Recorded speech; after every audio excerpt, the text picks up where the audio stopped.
everyone. Thank you for joining me for Where I'm From 199 with Dena. Here I am sitting in front of a different bed um, and wanted to show you what I read in my Kindle. Okay, Mothers and Other Fictional Characters by Nicole Grave Lipson. I loved this book. It's a collection of essays,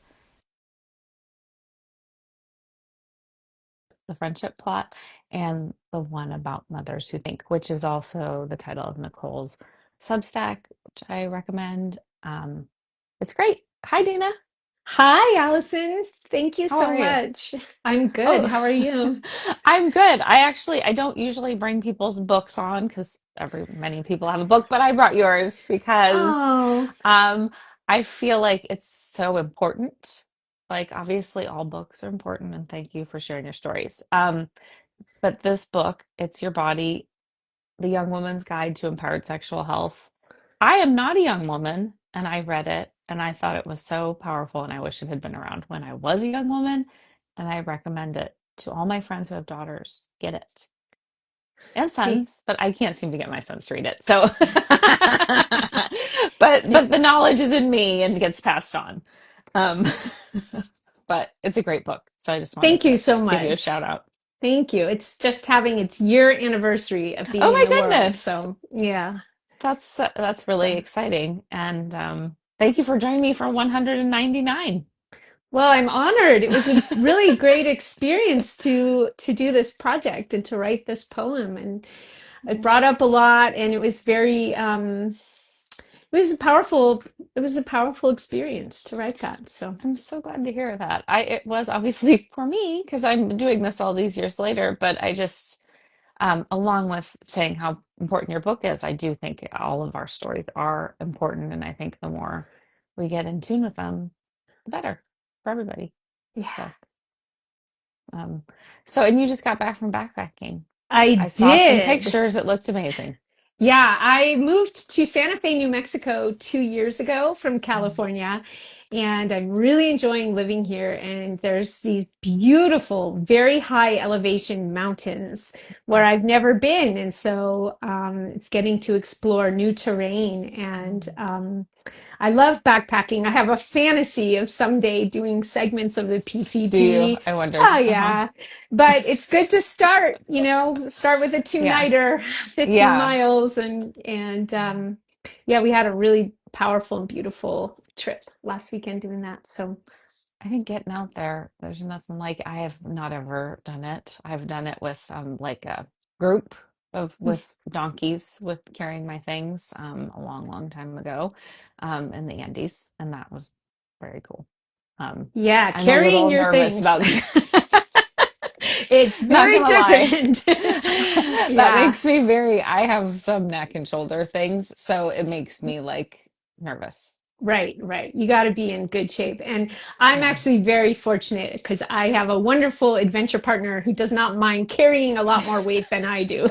So, but I That's carried my own. I carried about 20 pounds. So, that I like that.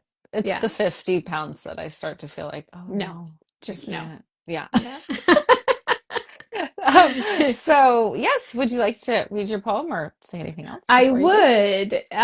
Yeah. And so I guess just to say, it's like I grew up in, should I just say where I grew up? Yeah, you can say Yeah. whatever you want. So I grew up in West Hollywood, California. Yeah. Third generation in that neighborhood. My grandmother was born on a chicken farm on Hollywood Boulevard in 1913.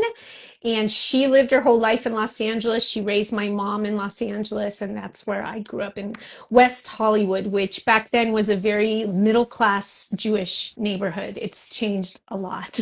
So, I mean, obviously everywhere has changed a lot, but yeah, this is a place that I have a connection to. I grew up in Orange I County where there used figured. to be oranges, Right. which is a hard thing, I think, for most people to imagine that you could smell Yeah, oranges. exactly. Exactly. Hmm. Okay, so here we go. I am from plastic model horses, from Honey Nut Cheerios and Pizza Quick Sauce. I am from the Spanish style bungalow, red shingle roof, and bars over the windows after someone tried to break in. The bedroom window bars had some kind of release feature in case of fire, and we would practice. I am from the Indian Laurel Fig tree, ficus microcarpa, that broke up the sidewalk in front of our house, making it treacherous to skate there, where I could sit up in the spreading branches, reading Nancy Drew and pretending I was Harriot the Spy, taking notes on all the neighbors. I'm from Knott's Berry Farm on Thanksgiving because there weren't any lines that day, and having a Bat Mitzvah, even though I couldn't really read Hebrew, writing thank you notes stamped with a unicorn. I am from piano lessons in Grandma's house and standing to say the Shema in the domed sanctuary. From fighting with my sister, though it was not her fault I wore her hand-me-downs. Our game of endless spaces in the bathroom mirror, the turquoise bathroom tiles. I am from Alice and Max. From arriving everywhere a half hour early and only drinking non-fat milk. I am from hating milk. I'm from I'm number 2 and I try harder. I am from Polish Jews and Hungarian Jews, Ukrainian Jews too. I am from something wrong with my mom because she wouldn't eat. She hated cooking and I was always hungry. I am from going to friends' houses and snooping in their kitchens. Let's see what your mom is up to. Hoping to stay for dinner, for a cookie fresh out of the oven. I am from a mother with anorexia, crippling anxiety, and OCD, but we didn't name those then. Everything was fine. I am from dinners at El Coyote and bagels from Fairfax. I am from snacks at the iconic farmers market and walking to the food court at the Beverly Center once it opened. I am from a miracle the year I turned 12. Mom started eating more and got healthy. And then she got pregnant. I am from newborn baby Brian. The summer our home became a softer, sweeter place to be. Oh, surprise!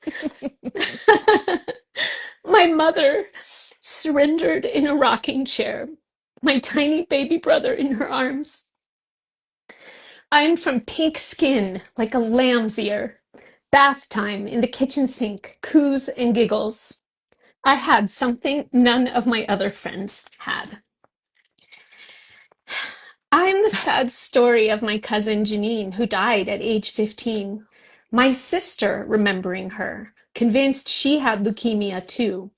Janine's mother died soon after Grandma Rose. I am from my father's side withering away, his silence. My photo albums live in a special cabinet made of piney wood. The pages are yellowed and have lost their stick. The pictures of me grinning at the Grand Canyon, Disneyland, and summer camp are faded but intact. I am a goofy, grinning gosling in a Kodachrome dream.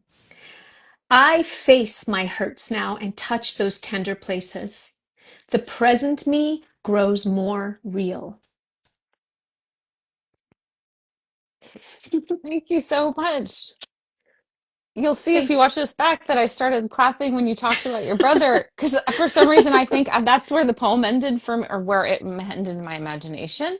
That I have something none of my friends had, and so I hadn't read this last part, which Oh, is beautiful. But I was like, cool. oh, wait It's a a minute, she's still bonus. reading.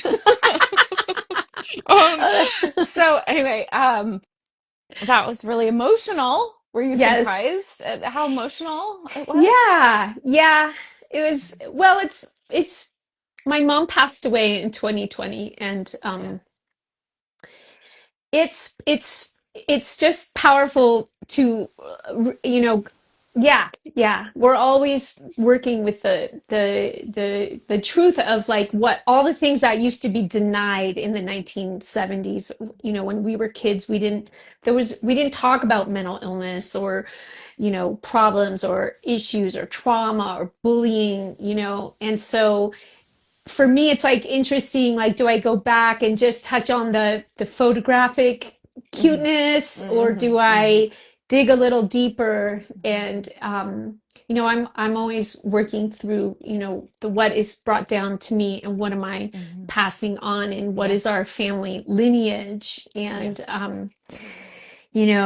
so it's good for me to just see how it's all braided together, and that how family means, so many things and we don't have to be perfect. No.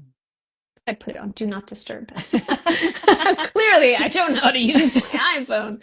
Um, No, we don't have to be perfect, and we we aren't. don't have to be perfect, and is perfect the way it was. And and then I put in the part about my brother being born, which was like a real redemption, and just really changed the dynamic in our family. Hmm. And so, And did she continue eating? And yeah, yeah, she it's did. amazing. She did. I mean, truly, I mean, because Yeah, most people back then who I knew who were, I mean, it was a death sentence because there was no help. And right, it was just, and my father was obsessed with very small women and would tell me, "Oh, look at how much self-control she has," implying that right, I didn't have any. And because I was eating. right. And there was definitely that idea in our culture. It really intense. And of course, in Los Angeles and Hollywood, and, Yeah. I mean, I was in Orange we County, were, but you're close yeah, enough. and we're adjacent to the film Yeah. community. And, Yeah. my grandfather worked at Paramount Studios. And Mhm. so there was, that on top of it, like Yeah. not just in the general culture, but especially, in the film, in the world, in the Yes. city of film. Yes. I So, mean, people are, I think it's safe to say, pretty fitness obsessed here. It's definitely a different yeah, thing than living elsewhere. yeah, And there was a lot of diet pills and that was and speed basically. And and that was just what it was. yeah, It yeah, wasn't even seen as anything problematic. It was just what you needed to do to look how yep, you needed to look. yeah, Um, exactly.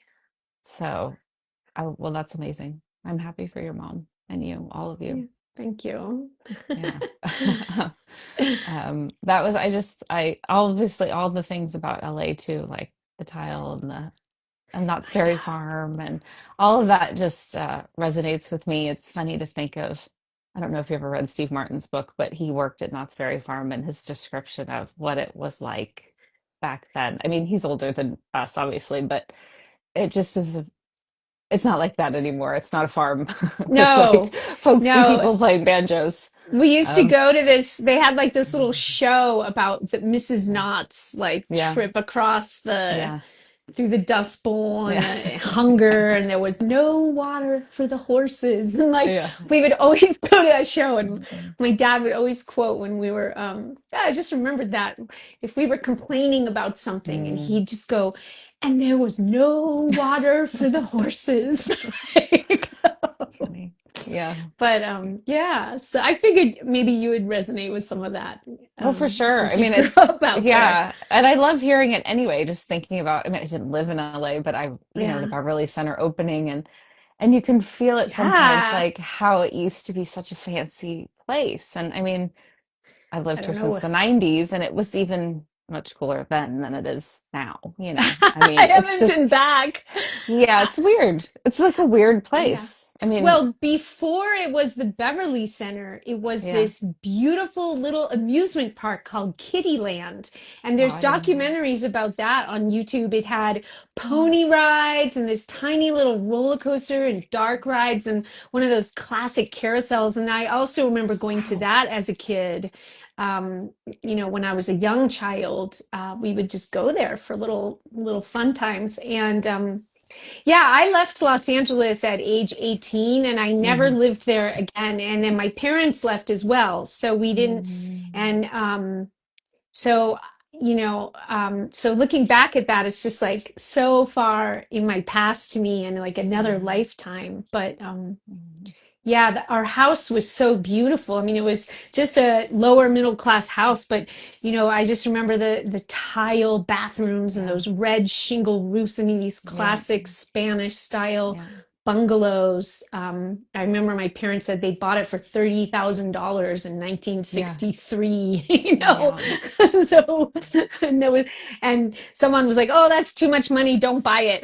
Mhm. And they were like, "No, Yeah. we really need a house." So, Yeah, I know. All those stories almost sound like made up, I think, to people yeah, now. But yeah, my father grew up in Glendale, so yeah, yeah. yeah, his first house was in Westchester, which then became the runway of the airport. Hmm. Um, Oh, but I think that, yeah, they bought it, I think, for 20,000 back in well, it the, just makes me realize like I've actually been alive a long time I know, because my I know. childhood was like in a different lifetime. And I remember Yeah. I was traveling with my daughter a few years ago and we got to this, we were driving between LA and the Bay Area and we stopped at this Neiman Ranch or something, some kind Oh of yeah. big, and there was like a bank where all the old phone Mm, booths used to be. And I was like, "Hey, oh, Clarabelle, do you know what those are?"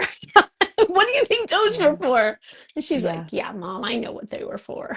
I mean, I've never seen one actually, but I know that was a payphone. I know. Yeah. So, We've been alive a long time, and yeah. I'm definitely still in the place I continue. I hope to can be. I'm grateful that I'm here. Like aging is not for the faint of heart, but it's also a gift. Oh, absolutely. And to be of sound body and mind. I mean, that's why I'm going backpacking as much as I can. I'm like, okay, we still got these healthy bodies. Let's use them. Let's Yeah, enjoy them. And yeah. let's do our best to keep them healthy. So, Hmm. which is harder Yes. after 50 for sure. Yeah, well, my mom is going to be 84 this month, and she still hikes. So That's she's my amazing. inspiration. Yeah, she's Yeah, still. here in Santa Fe, I mean, there's people in their 80s who Oh still yeah. ski. Yeah, So which it's I think is amazing. reckless. I'm like, I no, don't know. don't, your poor knees. I'm like way more conservative than that. But walking and hiking is my Yes. speed. I feel Yeah. like, okay, I just want to be able to keep moving. Yeah. Um, yeah. So anything else about your experience writing this? Like, did Writing you that. surprise yourself or did you? Yeah, the whole experience was surprising. I mean, like I said, because I never lived back in LA, and so in a way, Yeah. my whole childhood there's it's a faint memory. Like I don't do anything ever that sort of revisits those places. Mhm. I haven't even been back to that neighborhood in years and years. And yeah, so it was really tender and sweet. I mean, it was Yeah. really I really enjoyed the process. And I've written a memoir, but it's more like a travel memoir about a Mhm. recent experience. And so um it got me thinking a lot. And honestly, it dovetailed really interestingly because I had just finished listening to this series of podcasts by Glynis McNichol about Oh. Laura Ingalls Wilder. Hmm. And so the Little House books were like a huge part of my childhood, Hmm. as was the TV show. And Hmm. Melissa Gilbert, who played Laura, went to my orthodontist, and she would sometimes be in the chair next to me. And my orthodontist was like, "Yeah, we put her braces on the back of her teeth so they wouldn't show on TV." And Hmm. but anyway, those books were my childhood, and Hmm. so it was really fascinating to listen to that deep interrogation. Hmm. Really important podcast. I highly recommend it. I've read her books, Glennis And McNichol, her memoirs. Have you read yeah, them? I've read one of them. Hmm. Yeah, but her podcast about Laura Ingalls Wilder Hmm. is fantastic, and I there's am like a like the person who did not like Little House. well, Like there I you go. didn't read the books and it made me like, I mean, I was an early hater, I guess. I was like, yeah, Yeah. I don't really, Some of them if I was sick home for a day, I would oh just my like God, reread people two or three. loved them. And Yes. so that was a neat, like, sort of entrance Yeah. into my childhood and Yeah. just revisiting certain things about it. And, I had all the Nancy Drew mysteries. And so I was Yes, a that real was, reader as a kid yeah. because Me too. my mom was a sort of an early feminist as well and had some strong ideas, and she didn't believe kids should be in front of the TV, which was Mm-hmm. really a blessing. Mm-hmm. We were allowed to watch one show a day, and that was the Brady Bunch for me. And so I read a lot, and that's probably why I'm a writer because I love to read. Yeah. And So yeah, it was neat to touch that, and yeah, and it's cool. I'm gonna see my sister and my brother soon. We all live in different places, and I'm gonna share this poem Oh with them. yeah. Yeah. Oh, that's So lovely. my sister and I were 2 years old apart. I was the baby, so I was the Hmm. baby all the way until age 13 when my brother was born. That's like my brother. He was a baby until I was born, until he was 10. And I think Yeah. it was shocking. It sounds like you had a good experience. I think My for mom him it was really was, happy. She had always wanted yeah, a third. And what was really interesting was she was 39 and that was considered that very, was very old, like that was. Yes. Yeah. shockingly old. And she was a math teacher at this prestigious girls' school called Marlborough School for Yeah, Girls. I know Marlboro. And the headmaster at the time wanted her to quit working because he didn't think it was appropriate for young women to see a pregnant person. Yeah. Yeah. That was like not Gosh. atypical. Oh my I mean, my gosh. mother was a flight attendant, and when she first Oh was, yeah. you had to retire. I mean, you were Yeah. You done. had to quit. You were Yeah, not because allowed. I don't want to, that's icky for Yeah. people. But Yeah. then they unionized and they no longer had forced retirement. But yeah, there was a lot of that. Like Yeah. that once you were pregnant, you were done. Yeah. Yeah. Yeah. It wasn't appropriate for a pregnant woman to be seen. And here I Right. am. I've been a midwife for almost 30 years. So I'm sure all that had something to do with it. Right. Yeah, I can see that. It's Mhm. we've come a long way. Obviously, we feel like we're going backwards at times for sure, but there is progress. Yeah. It's Um, kind of a jagged yeah. path forward. Yeah. Hmm. Yeah, there are certain things hopefully that we can't imagine that Yeah. were happening not that long ago, Yeah. like that. But yeah, it's stunning. Well, good for all of you that her dream came true. Yeah, 39 that was really a geriatric pregnancy back then. Exactly. Exactly. I remember when I got called that when I was 37, I thought, wow, that's a really terrible term. Should we try to change it to something less shaming? Definitely. Definitely. Like a man came up with this for Of sure. course. For sure. Because geriatric, I don't, that just shouldn't be used at all, no matter how old you are No. when you're pregnant. Yeah, just stamped on your chart, like, oh, Geriatric. No, I don't think so. it's such a strange, and it gives you like nerves when you see Yeah, it. I'm sure. I'm sure. Like, oh, I okay, I never guess I'm used really it. old. Oh, wow, okay. Yeah, I can see that you would never, no one ever said it to me. That was also one of the things that was interesting. So I Yeah. have HMO, so it was just something like a code that was put on my It meant your chart. provider got more money for taking care of you, so. Oh, probably because I was so old. I barely used them because I used a midwife. Um, Yay for yeah, midwives. yeah, it's an Here, I'll show amazing. you this beautiful painting that one of my midwife clients made as sort of No, the last thing. I mean, it's a very powerful thing to feel like a partner in your own pregnancy and birth. And Exactly. I think that that's what I would wish for every birthing person is just the feeling that you are, It's your body. yeah, It's your yeah, pregnancy. yeah, and that you're an essential part of it, that you're not just like the means to an end.